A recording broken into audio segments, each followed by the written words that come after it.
कारण दादा बाबुळ गावातून रॉ मटेरियलचा पहिला लॉट आलेला आहे. बबलूगाव बाबुळगाव. बाबुळगाव. कॉंग्रॅच्युलेशन्स. वा, बातमी चांगली आहे. ऐकलंस का? कॉंग्रॅच्युलेशन्स, पहिला लॉट आलाय. कामाची सुरुवात झाली आहे. सगळ्या कामाची सुरुवात चांगली होते, फक्त माझी सोडून. तुमच्यातला गैरसमज अजून दूर झालेला नाही वाटतं. दूर झाला? मला तर वाटतंय गैरसमज आहे ना माझ्या जवळ येतोय. काय बोलतोय हा? ती माझ्याशी बोलत नाहीये. ज्या दिवशी भांडली ना तेव्हापासून तिने डोक्यात ठेवलंय. हॅलो, किरणला आत पाठवा. 2 मिनिटं दे मला, मी कसा गैरसमज दूर करतो बघ. भांडणच मिटवतो. ऐकून घ्या ना, काय करते. सर, तुम्ही बोलवलत मला? हा हो किरण, मी तुला बोलवलं. तू का भांडलीस याच्याशी? सर, मी कुठे भांडले? ते तू त्या दिवशी म्हणालीस ना मला ते अरे तू काय वेडायस का? तू काय वेडायस का? अरे आपलं काहीच भांडण नाही झालंय.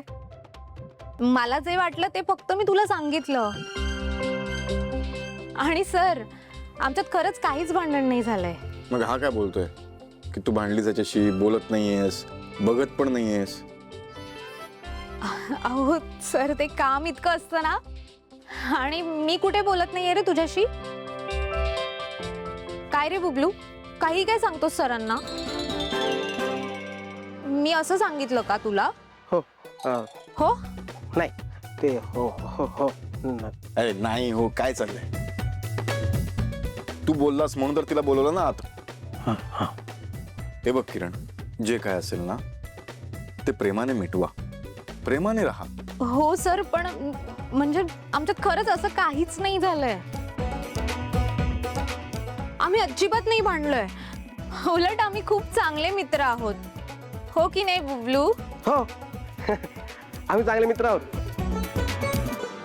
आता आमच्यात भांडण नाहीयेत, सगळे मिटलेत. बघा, मी म्हंटल ना, उगाच काहीही सांगतो तुम्हाला, टेन्शन देतो. नाही नाही, मला काही टेन्शन वगैरे नाही, काही टेन्शन नाही. हा, जा तू आता.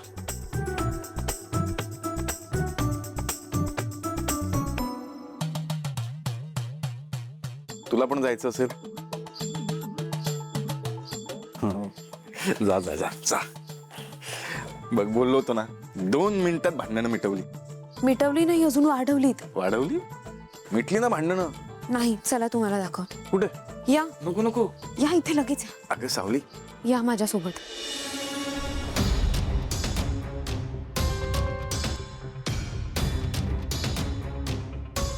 काय झालं? नाही, काय विचार आहे? म्हणजे उशिरा का जाणार आहेस? काय झालं तुला? आणि अचानक सगळं म्हणजे विचारतेस, काय समजलं ना मला? अचानक कुठे काय झालं? म्हणजे मला असं वाटलं की तू मॉमचं कालचं म्हणणं मनावर घेतलंयस. काय? प्रत्येक गोष्ट कोड्यामध्ये बोलणं गरजेचं आहे? स्पष्ट बोल ना काय ते, कारण तुझ्या या बोलण्याची मला भीती वाटते का. इतका बुद्धू असशील असं वाटलं नव्हतं मला. काल मॉम म्हणाल्या ना, त्यांना नातवंड हवी आहेत घरात, ती गोष्ट. आणि तुला कोणी सांगितलंय? अगेन, खरंच बुद्धू आहेस. कोणी सांगायची काय गरज आहे नील? काल मॉम स्वतः म्हणाल्या त्यांना या घरात लहान बाळाच्या रडण्याचा आवाज ऐकायचा आहे. ऐश्वर्या, पहिली गोष्ट म्हणजे मॉम आणि डॅड आमच्या लहानपणाबद्दल बोलत होते, ज्याच्याशी आपला काही संबंध नाही आहे. का नाही आहे नील? म्हणजे जेव्हा मॉम हे सगळं म्हणत होत्या तेव्हा त्यांच्या बोलण्यामागे एक अर्थ होता. आणि जसं त्यांचं म्हणणं मला कळलं तसं बाकीच्यांनाही कळलं असेल. आणि आता सगळे प्लॅनिंग करत असतील तर आपण पण विचार करायला हवा ना नील. एक मिनिट, पहिली गोष्ट म्हणजे तू या गोष्टींबद्दल बोलू नकोस, कारण तू या गोष्टींबद्दल बोलण्याचा अधिकार गमावलास. ज्यावेळेला मला मूल हवं होतं त्या तुला नको होतं. तुझं काय करिअरमध्ये येत होतं है ना, आणि नंतर तुम्ही इंटरेस्ट घेतलात नाही या गोष्टीमध्ये. आणि तसंही आपलं रिलेशन काही फारसं भरलं नाही त्याच्यानंतर. मला किती घालून पाडून बोललीस तुला माहिती आहे ना. त्यामुळे या गोष्टींची स्वप्न बघणं जरा बंद कर. नील, कम ऑन, स्वप्न का बघू नये? तू साथ दिलीस तर आपलं हे स्वप्न पूर्ण होईल.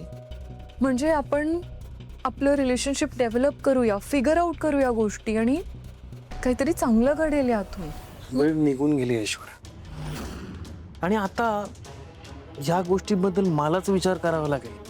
कारण ह्या गोष्टी होण्यासाठी आहे ना एक चांगलं बॉन्ड लागतं. आहे का आपल्या दोघांमध्ये बॉन्ड? कधी नवरा बायकोसारखं वागलोय आपण? कधी आपल्यात चांगलं रिलेशन डेव्हलप झालंय? आठवतंय तुला? स्वतःकडे बघ जरा. चांगली सून, चांगली बायको झालीस असं वाटतं तुला? कारण मला तर वाटत नाही. आणि जिथे तू चांगली सून नाही होऊ शकलीस, चांगली बायको होऊ शकली नाहीस, तिथे चांगली आई कशी होशील? त्यामुळे माझ्या बाळाची आई होण्याचा हक्क तुला नाहीये ऐश्वर्या. नील, पहिली चांगली सून तर हो, चांगली बायको तर हो, नंतर आपण ह्या गोष्टींचा विचार करू. सध्या ह्या गोष्टींची स्वप्न बघणं सोडून दे. ओके? काय हो आता कोणाची पत्रिका बघताय? आपल्या आयुष्यात काळजी करावी किंवा जिची दखल घ्यावी अशी एकच व्यक्ती आहे, ती म्हणजे आपली लेक सावली. तिचं काय आता? तिचं तर सगळं चांगलं चाललंय ना? का कोणास ठोकाल का, पण सारखं तिची पत्रिका बघावं असं मनात येतंय. आता तिची काळजी सोडा. तिचं सगळं छान चाललंय, अगदी आनंदी आनंद आहे तिच्या आयुष्यात. मग का असं वाटतंय तुम्हाला? अगं म्हणजे काहीतरी वाईटच घडणार असेल असं नाही, कदाचित काही चांगलं घडणार असेल म्हणूनही वाटत असेल ना. सगळं चांगलं चाललं असताना कशाला पत्रिका बघायची? उलट जे होतंय ते होऊ द्यायचं. काही वाईट होणार असेल तर पत्रिका बघायची ना. हलका लग्नासारख्या शुभ कार्यात सुद्धा आपण पत्रिका बघतोच की. मग तिच्या आयुष्यात जर काही चांगलं घडणार असेल तर त्याची कल्पना तिला द्यायला नको? नाही, आता आपली लेक एवढ्या मोठ्या कंपनीची जबाबदारी सांभाळतीये, सगळी कामं करतीये, ऑफिसला जातीये, या सगळ्यात तिच्या हातून काही चूक व्हायला नको. खरंय तुमचं. काहीतरी वाईट घडल्यावर किंवा वाईट घडत असतानाच लोक सावध असतात, पण खरं तर चांगलं काहीतरी घडत असताना माणसाने जास्त सावध राहायला हवं. बरोबर आहे? खरंय. ऐक ना, मला जरा चहा टाकतेस? अजून तरी सगळं चांगलं दिसतंय, पण अजून बघतो जरा. बर आणते.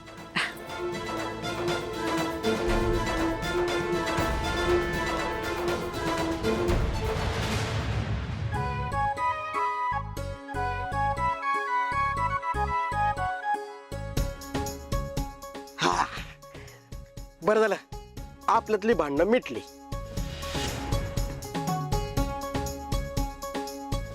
सारंगदादाने कमालच केली, अशी टिचकीमध्ये भांडणं मिटवली.